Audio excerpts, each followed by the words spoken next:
સીધા તમને રાજકોટ લઈ જઈશું, જ્યાં પરેશ ધાનાણી સંબોધન કરી રહ્યા છે। સિંહાસને બેઠેલા લોકોનો અહંકાર હાથમાં આસમાને પહોંચ્યો ને બાપ, આ સત્તાના અહંકારને ઓગાળવા માટેની ચૂંટણી છે, સત્તાના અહંકારને ભોમાં ભંડારવા માટેની ચૂંટણી છે।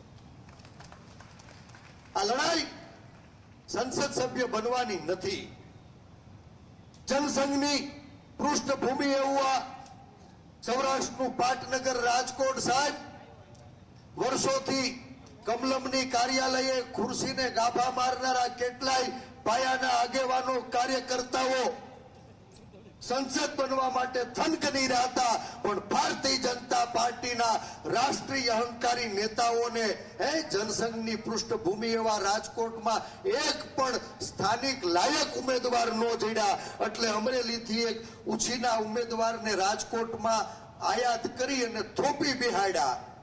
કમલમની કાર્યાલયે તો કકળાટ છે, પણ 22 વર્ષે બહાર કાઢ્યા, ટેસ્ટ રડાડ્યા ભેગી તરત લાલ લાઈટ થઈ।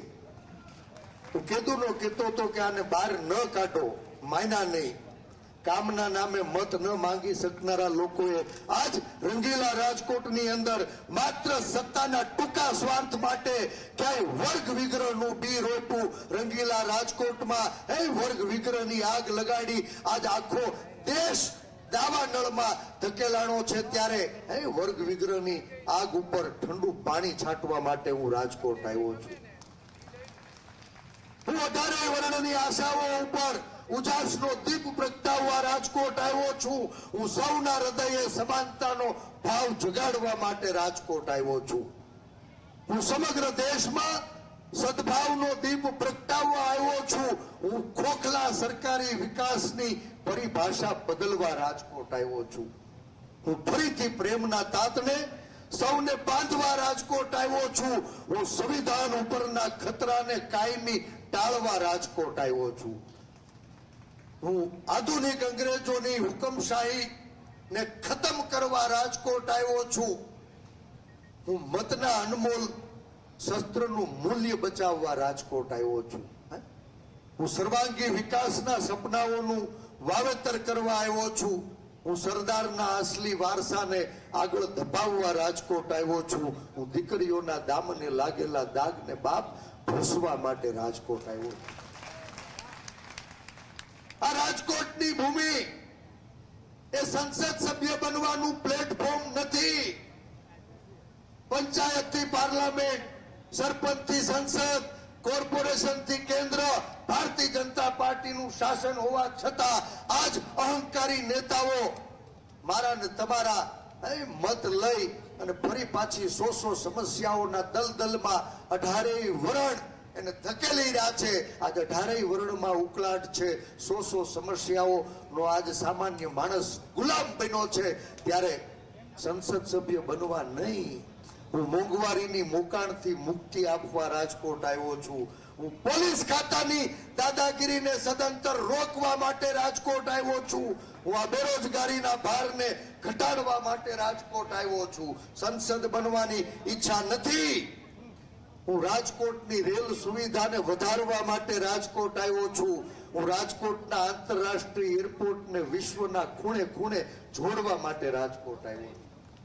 સંસદ સભ્ય બનવું મારું સપનું નથી, પણ હું રાજકોટથી ગાંધીનગરના 6 માર્ગી રોડને હજી આટા પાટા ને ખડબચડો છે ને બાપ, સીધો ને સટ પેટનું પાણી હિલા વગર સીધા પાટનગર પહોંચાઈને એનું સત્વરે અમલીકરણ કરવા માટે રાજકોટ આવ્યો છું।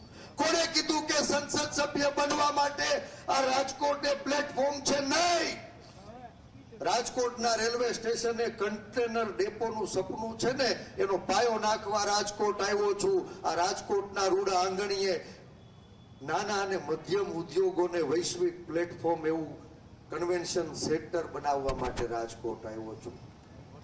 સમગ્ર વિશ્વમાં સોના અને ચાંદી ના હબ તરીકે રાજકોટે ઓળખ ઊભી કરી છે, પણ આજ સરકાર તરફથી સહાય નથી મળતી। બાપ, આ રાજકોટમાં જ્વેલરી પાર્કનું સપનું વાવવા માટે હું આવ્યો છું। આજ 16 જેટલી સમસ્યાઓ વિકરાળ સ્વરૂપ લઈ રહી છે, ત્યારે આ અધર્મીઓના અહંકારને ભોમાં ભંડારવા માટે હું રાજકોટ આવ્યો છું।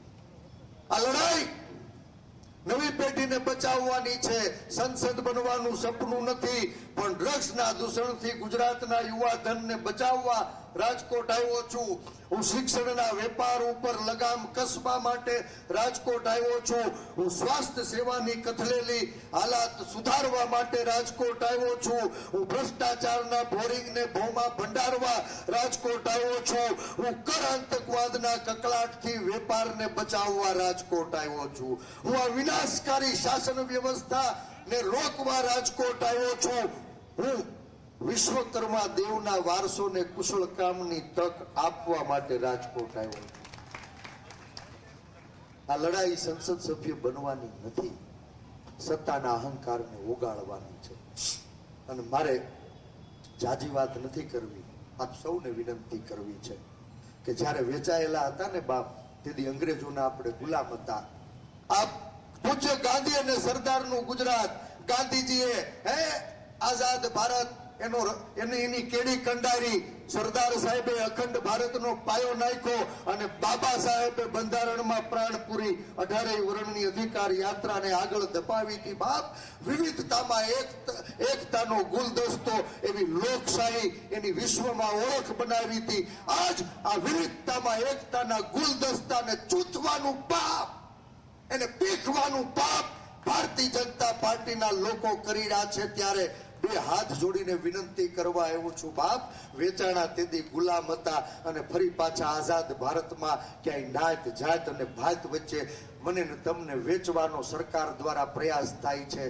ક્યાંય વર્ગ વિગ્રહના ની આગમાં રાજકીય રોટલા શેકવાનો પ્રયાસ થાય છે. ત્યારે આખા રાજકોટને બે હાથ જોડીને વિનંતી કરું છું, બે હાથ જોડીને વિનંતી. બાપ, વેચાતા નહીં, લડતા નહીં, ઝઘડતા નહીં. આપણી વચ્ચે ભાગલા પડ્યા તો આ ભારતીય જનતા પાર્ટીના લોકો ફરી પાછા મારા ને તમારા અવાજને રૂંધવાનું કામ કરશે. આ લોકશાહીમાં તમારા આશીર્વાદથી મતપેટીએ એક લોકસેવક પેદા થવો જોઈએ. કમનસીબે માનની શક્તિસિંહ ભાઈ, આ ગુજરાતની ભોળી પ્રજા, શાંત પ્રજા, લાગણીશીલ પ્રજા, એને ક્યાંય સ્વાર્થ અને ભયની દિવાલ વચ્ચે ફસાવીને ગાંધી અને સરદારના ગુજરાતને ગુલામ બનાવવાનું શાસકોએ ષડયંત્ર રચ્યું છે. આ ગુલામીની જંજીરને તોડવા માટે હું રાજકોટ આવ્યો છું. મને વિશ્વાસ છે કે આ રાજકોટના રણ મેદાનમાં જનજનના સ્વાભિમાનનો વિજય થવાનો છે. રેસકોર્સ ચોકમાં જેદી સ્વાભિમાન યુદ્ધનો શંખનાદ કર્યો ને તેથી વિજયનો પાયો નખાઈ ગયો. તો હવે આ 7મી તારીખ સુધીની લડાઈ તો અહંકારને વધુમાં વધુ મતના ભારથી ભોમાં ભંડારવા માટેની લડાઈ છે. અને આપ સૌનો પ્રેમ અને આશીર્વાદ મળે એવી વિનંતી સાથે એક નાની એવી વાત મારે કહીને મારી વાત પૂરી કરી દેવી.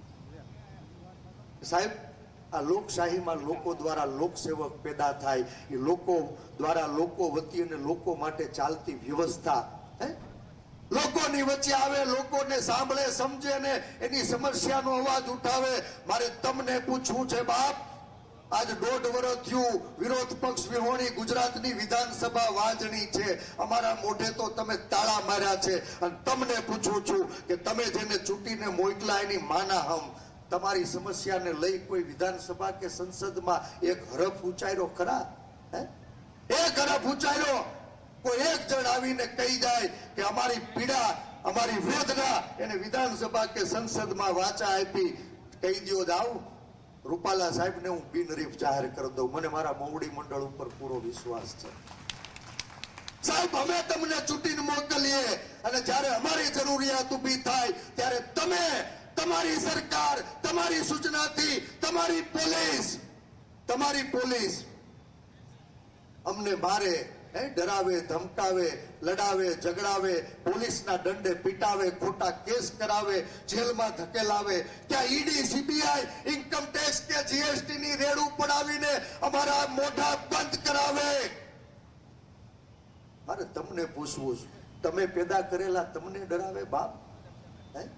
મત નામનું શસ્ત્ર છે ને, એને એકવાર ધાર કાઢો, તમને ડરાવનારા લોકો તમારા પગ ન પકડે ને તો તમારું જોડું મારું માથું બાપ.